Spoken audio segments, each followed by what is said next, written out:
혹시 내 옆에 있는 이 사람과 나는 정말 인연이 있어서 만난 걸까? 왜 하필 이 사람과 결혼하게 되었을까? 생각해 보신 적 있으신가요? 때로는 서로 다투고 때로는 서로를 이해하지 못해 답답해 하면서도 그래도 함께 살아가고 있는 이 관계가 과연 무엇인지 궁금해 하신 적 있으시죠? 특히 요즘같이 이혼율이 높아지고 젊은 세대들이 결혼을 기피하는 시대를 살아가면서 우리 기성세대들도 부부라는 관계에 대해 다시 한번 생각해 보게 됩니다. 결혼 생활이 20년, 30년, 40년이 지나면서 처음 만났을 때의 설렘과 사랑은 어디로 갔는지 이제는 습관처럼 함께 살아가고 있는 것은 아닌지 자문해 보게 되지 않습니까? 그런가 하면 어떤 날은 배우자가 아프거나 힘들어할 때 마음이 아프고 걱정이 되면서 이 사람이 정말 내 인생에서 소중한 존재구나 하고 새삼 깨닫게 되기도 합니다. 이처럼 부부의 연이라는 것은 참으로 신비롭고 깊은 것입니다. 그런데 법우님들, 부처님께서는 이 부부의 연에 대해서 어떻게 말씀해 주셨을까요? 혹시 그냥 우연히 만나서 결혼하게 된 것일까요? 아니면 정말로 전생부터 이어진 깊은 인연이 있어서 만나게 된 것일까요? 오늘은 부처님의 가르침을 통해서 부부의 연이 무엇인지 그리고 이 소중한 인연을 어떻게 지켜나가야 하는지에 대해 함께 살펴보겠습니다. 부처님께서 직접 말씀해 주신 4가지 깊은 가르침을 통해서 말입니다. 이 4가지 가르침을 끝까지 들어보시면 보살님들의 부부관계가 전혀 다른 차원으로 승화될 것입니다. 그동안 왜 서로 다투게 되었는지, 왜 때로는 서로를 이해하기 어려웠는지, 그리고 앞으로 어떻게 해야 더 깊고 아름다운 부부의 연을 만들어갈 수 있는지 분명하게 알게 되실 것입니다. 자, 그럼 첫 번째로 부처님께서 말씀해 주신 부부의 연의 본질에 대해 살펴보겠습니다.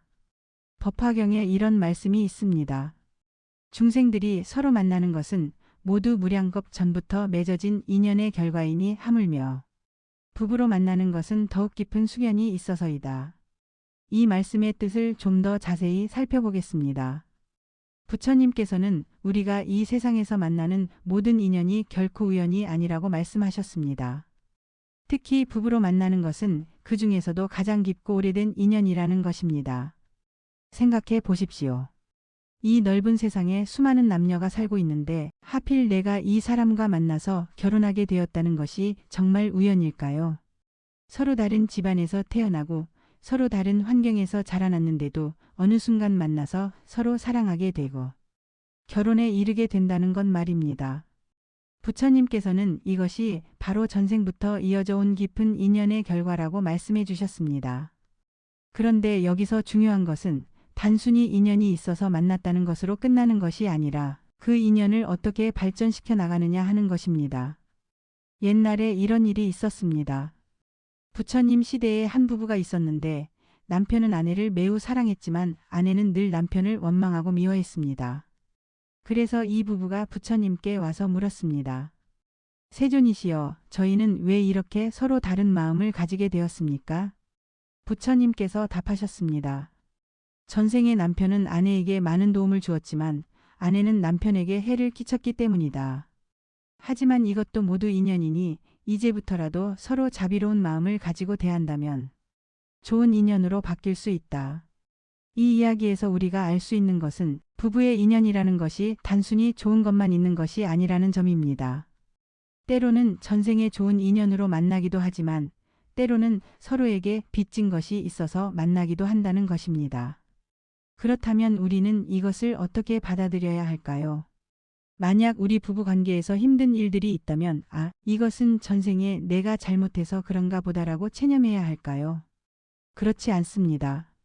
부처님께서는 우리에게 현재의 마음가짐과 행동으로 얼마든지 인연을 좋은 방향으로 바꿀 수 있다고 가르쳐 주셨습니다. 실제로 우리 일상생활에서도 이런 경험들을 하지 않습니까?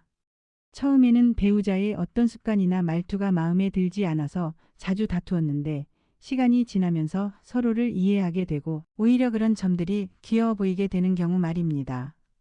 또는 처음에는 서로 너무 사랑해서 결혼했는데 시간이 지나면서 서로의 단점들이 보이기 시작하고 때로는 실망하게 되는 경우도 있죠. 이런 것들이 모두 부부의 연이 변화하고 발전해 나가는 자연스러운 과정입니다. 그렇다면 구체적으로 우리는 어떻게 해야 할까요? 먼저 매일 아침 일어나서 배우자를 바라볼 때 이 사람이 나에게 온 것이 결코 우연이 아니라는 것을 생각해 보십시오. 무량겁 전부터 이어져 온 깊은 인연으로 만났다는 마음으로 바라보는 것입니다. 그러면 배우자의 작은 행동 하나하나도 다르게 보이기 시작합니다. 그냥 성가신 버릇이라고 생각했던 것들도 이 사람만의 특별한 모습이구나 하고 받아들이게 됩니다. 또한 배우자가 나에게 해주는 작은 도움들, 예를 들어 밥을 차려주거나 빨래를 해주거나 힘든 일이 있을 때 위로해주는 것들을 당연하게 여기지 말고 전생부터 이어진 인연의 결실로 받아들이는 것입니다. 이렇게 생각하고 실천하다 보면 부부관계에서 감사한 마음이 저절로 생겨나게 됩니다. 두 번째로 살펴볼 것은 부처님께서 말씀해 주신 부부간의 올바른 소통에 대한 가르침입니다. 선문답에 이런 이야기가 있습니다. 어떤 선사가 제자에게 물었습니다. 부부가 다툴 때 누가 이기는가? 제자가 대답했습니다. 힘센 사람이 이깁니다. 선사가 다시 물었습니다. 그럼 둘 다 져야 하는 때는 언제인가? 제자가 고민하다가 답했습니다. 모르겠습니다. 선사가 말했습니다. 둘 다 이기려 할 때이다. 이 선문답의 깊은 뜻을 이해하시겠습니까? 부부가 다툴 때 서로 자기가 옳다고 주장하면서 이기려고만 하면 결국 둘 다 지게 된다는 뜻입니다. 왜냐하면 부부는 남남이 아니라 하나의 몸과 같은 존재이기 때문입니다. 한쪽이 상처를 받으면 다른 쪽도 아프게 되어 있습니다. 부처님께서도 이에 대해 명확하게 말씀해 주셨습니다. 아함경에 보면 이런 말씀이 있습니다.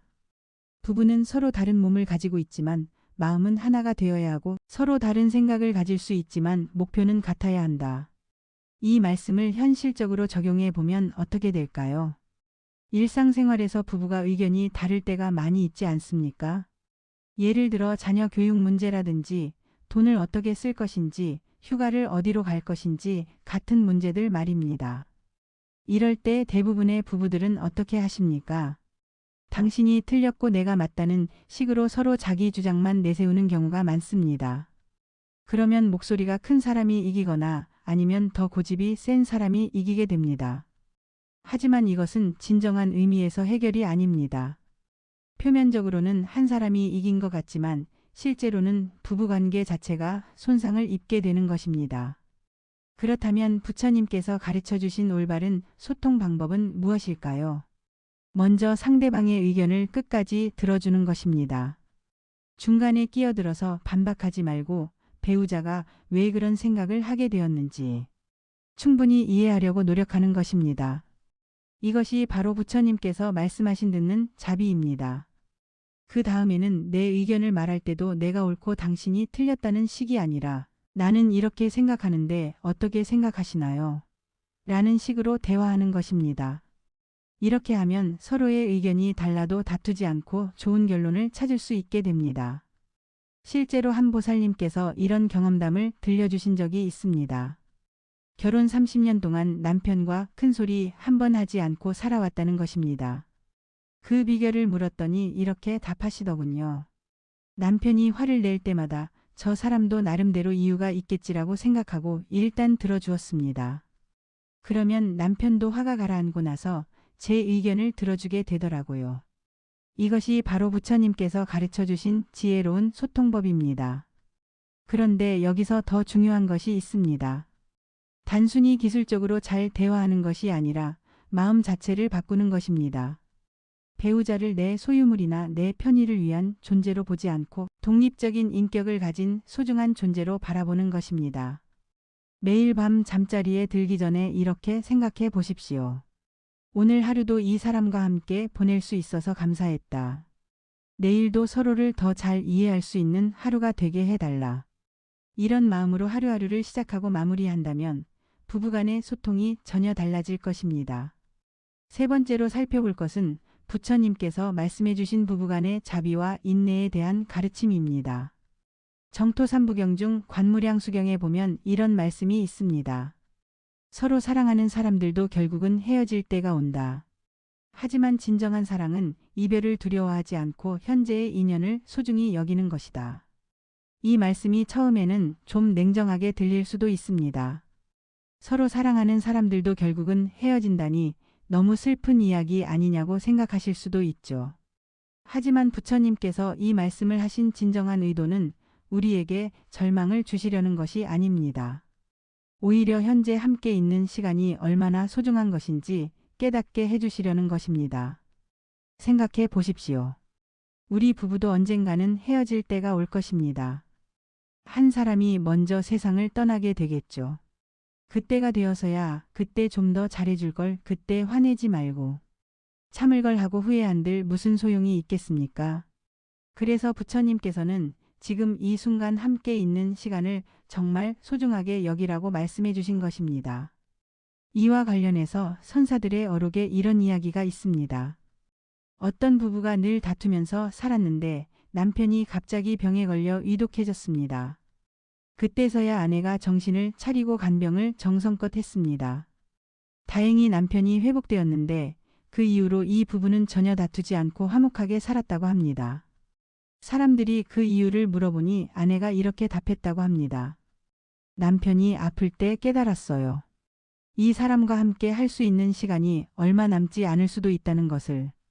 그러니까 다투면서 보낼 시간이 아깝더라고요. 법우님들, 이 이야기에서 우리가 배울 점이 무엇일까요? 굳이 배우자가 아프거나 위험한 상황이 되어서야 깨달을 필요는 없다는 것입니다.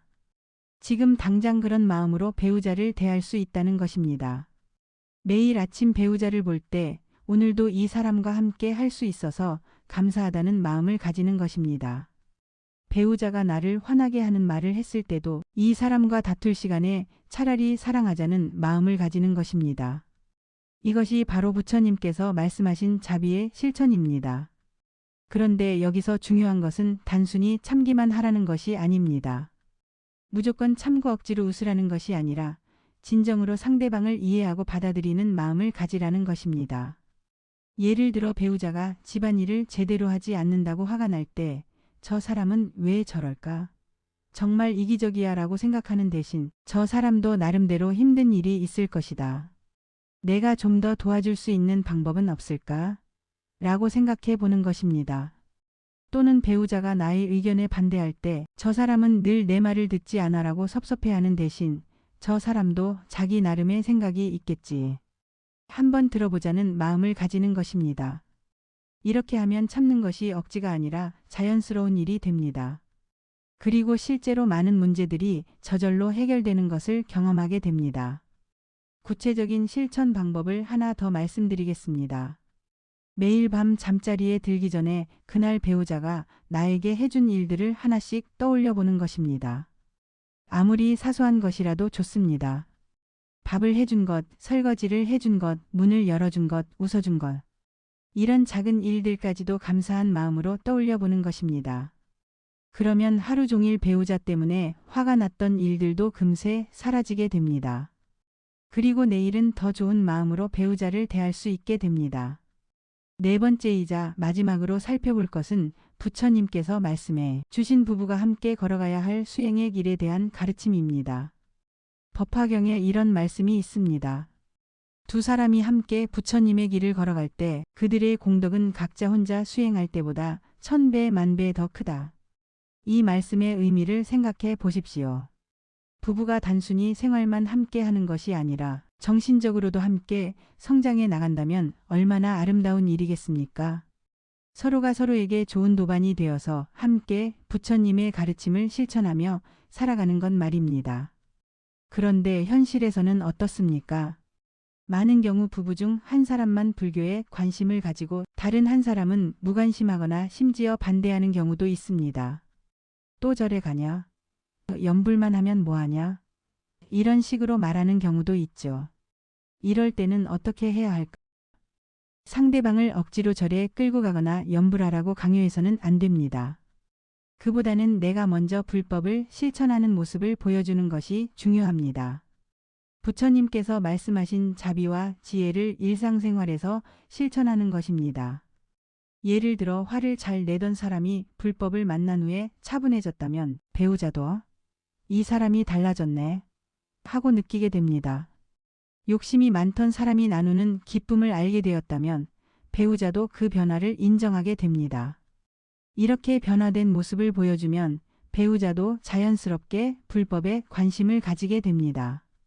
당신이 다니는 그 절이 뭔지 한번 가보자고 말할 수도 있고, 당신이 읽는 그 책이 뭔지 나도 한번 봐보자고 할 수도 있습니다. 하지만 그렇게 되지 않더라도 괜찮습니다.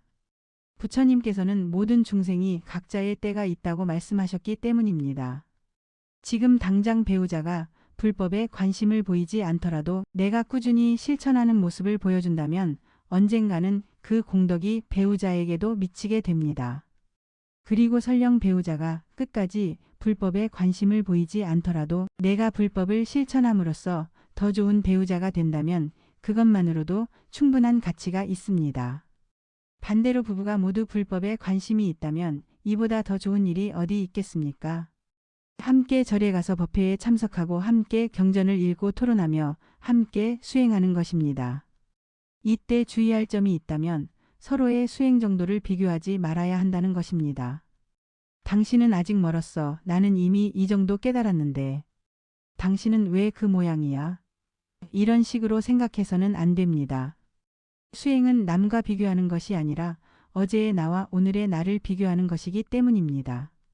구체적으로 부부가 함께 할 수 있는 수행 방법을 몇 가지 말씀드리겠습니다. 첫째, 매일 저녁 함께 잠깐의 시간을 내어 명상하는 것입니다. 길지 않아도 됩니다. 5분, 10분이라도 함께 조용히 앉아서 마음을 가다듬는 것입니다. 둘째, 함께 경전을 읽는 것입니다. 매주 한 번씩이라도 짧은 경전 구절을 함께 읽고 그것이 우리 삶에 어떤 의미가 있는지 이야기해 보는 것입니다. 셋째, 함께 보시행을 실천하는 것입니다.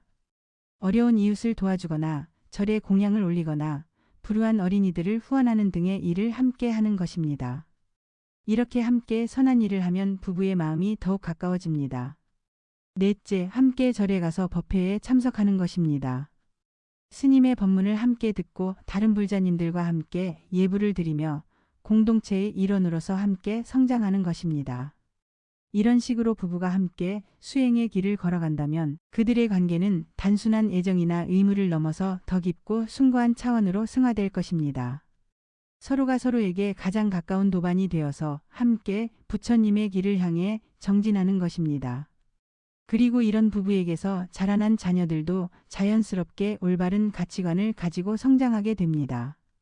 부모가 서로를 존중하고 사랑하는 모습, 함께 수행하며 성장하는 모습을 보고 자란 아이들은 그것을 당연한 것으로 받아들이게 됩니다. 법우님들, 오늘 말씀드린 4가지 가르침을 정리해 보겠습니다. 첫째, 부부의 연은 결코 우연이 아니라 무량겁 전부터 이어져 온 깊은 인연이라는 것입니다. 이것을 깨달으면 배우자를 대하는 마음가짐이 완전히 달라집니다. 둘째, 부부간의 올바른 소통은 서로 이기려 하지 않고 함께 승리하는 것입니다. 상대방의 이야기를 끝까지 들어주고 내 의견도 강요하지 않고 제안하는 방식으로 대화하는 것입니다. 셋째, 부부간에는 자비와 인내가 필요하며 이것은 단순히 참는 것이 아니라 진정으로 상대방을 이해하고 받아들이는 것입니다. 넷째, 부부가 함께 수행의 길을 걸어가면 그 공덕이 1000배, 10,000배 더 커진다는 것입니다. 이 4가지를 일상생활에서 꾸준히 실천해 보십시오. 처음에는 어색하고 어려울 수도 있지만 조금씩 해보시면 분명히 변화를 느끼실 수 있을 것입니다. 그리고 그 변화는 보살님들만의 것이 아니라 배우자에게도 가족 전체에게도 좋은 영향을 미치게 될 것입니다. 오늘 이 법문이 보살님들의 부부 생활에 작은 도움이라도 되었으면 합니다. 만약 오늘 말씀드린 내용이 도움이 되셨다면 좋아요 버튼을 눌러주시고 다른 분들께도 나누어 주시기 바랍니다. 그리고 여러분의 경험담이나 궁금한 점이 있으시면 댓글로 남겨주세요. 다음에도 부처님의 지혜로운 가르침으로 찾아뵙겠습니다. 모든 중생이 행복하고 평안하기를 바라며 특히 보살님들의 부부관계가 더욱 화목하고 아름다워지기를 간절히 기원합니다.